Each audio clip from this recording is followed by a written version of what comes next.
Hi guys, just a quick video. Tesla has had my car for about 5 months now because of that clicking sound, and this is the state of the car at the moment at the back. I thought I'd just give you an update. Okay, there's a lot that has been taken off just to find that clicking noise. Okay, very unusual situation.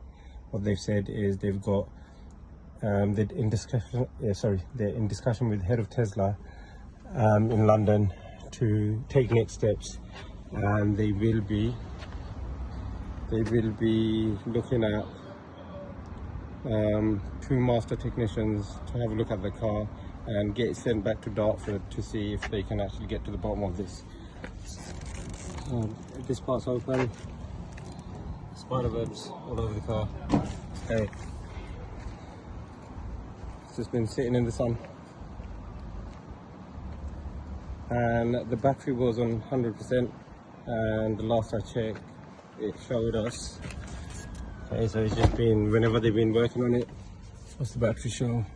39%, so 60% down from 100% just from them working on it and it being just idle, sitting in Tottenham, Park Lane. It's been to Park Lane twice. Next is going to Dartford.